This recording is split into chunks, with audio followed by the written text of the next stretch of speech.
વડોદરાવાસીઓને appeal કરું છું કે સ્પેશિયલ ઇન્ટેન્સિવ રિવિઝનની કાર્યવાહી આપણે આજથી ચાલુ કરી છે.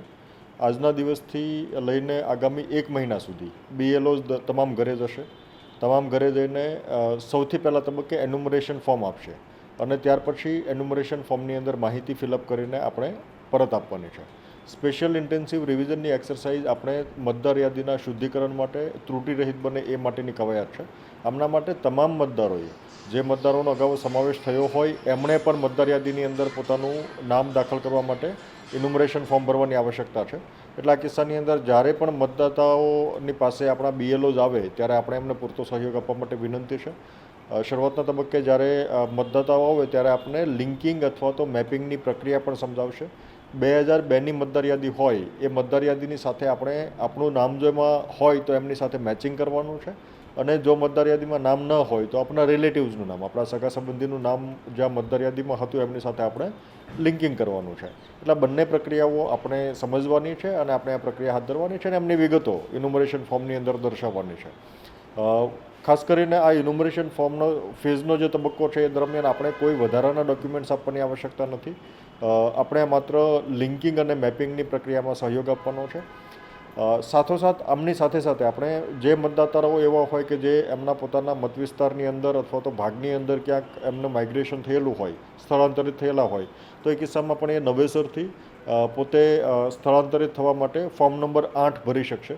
એવા મતદાતાઓ કે જેમનો મતદાર યાદીમાં સમાવેશ નથી થયો અથવા જેમની ઉંમર તાજેતરમાં જ 18 વર્ષથી ઉપરની થયેલી છે એ મતદાતાઓ પણ ફોર્મ નંબર 6 ભરી શકશે અને ફોર્મ એ આપણા BLOsને આપી શકશે.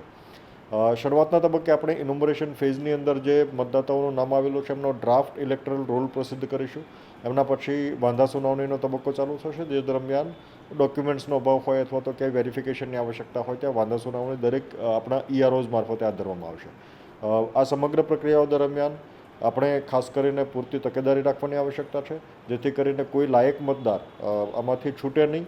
તમામ ગેરલાયક મતદારો આમાંથી આપણે બાકાત કરી શકીએ. આ મતદાર યાદીની સુધારણાનો વિશેષ ઉદ્દેશ એ છે કે આપણે કોઈ જગ્યાએ ડુપ્લિકેશન થયેલું હોય, કોઈ જગ્યાએ સ્થળાંતરણના કારણે મતદાતાઓ એક જગ્યાએથી બીજી જગ્યાએ શિફ્ટ થયેલા હોય અથવા કોઈ ફોરેન નેશનલ્સ જે એમણે બીજા દેશની જો નાગરિકતા સ્વીકારી હોય અને હજુ એમનું નામ અહીંયા ચાલતું હોય તો એ તમામનું શુદ્ધિકરણ આપણે આ પ્રક્રિયાના અંતે કરી શકીશું.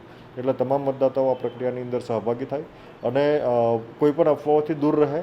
ઇલેક્શન કમિશન ઓફ ઇન્ડિયા મારફતે જે અધિકૃત કરેલા વ્યક્તિઓ હોય એમના મારફતે માહિતી આપવામાં આવે એ માહિતી આપણે સમજીએ અને એ મુજબની કાર્યવાહી કરીએ. આપ આ ઇન્યુમરેશન ફોર્મની પ્રક્રિયા ઓનલાઈન પણ હાથ ધરી શકશો. એટલે voters.eci.gov.inની વેબસાઇટ પણ છે, એમના મારફતે પણ આ એક્સેસ કરી શકશો. એમના મારફતે પણ ઇન્યુમરેશન ફોર્મ ભરી શકશો. આપણે વિશેષ કરીને એવી પણ વ્યવસ્થા કરી છે કે કોઈ દિવ્યાંગો, વૃદ્ધજનો અને અન્ય વ્યક્તિઓ હોય કે જેમને સહાયની આવશ્યકતા હોય તો એમના માટે આપણે વોલ્યુન્ટિયર્સ પણ આ પ્રક્રિયામાં સાથે જોડાશે. હેલ્પ ડેસ્કની વ્યવસ્થા પણ છે, કંટ્રોલ રૂમની પણ આપણે વ્યવસ્થા ઊભી કરેલી છે. કોઈ પ્રશ્ન હોય તો આપ એમાં ફોન કરીને માહિતી પણ મેળવી શકો છો. BLOs આપને ગાઈડ કરશે. એટલે BLOs આપણે જ્યારે ઘરે આવે ત્યારે એમને પૂરતો સહયોગ આપવા માટે વિનંતી છે. આપણી સમગ્ર મતદાર યાદી ત્રુટિરહિત અને સંપૂર્ણ બને એ પ્રક્રિયાની અંદર આપ તમામ મતદાતાઓ સહયોગી થાવ એ માટેની અપેક્ષા હું આપની પાસેથી રાખું છું.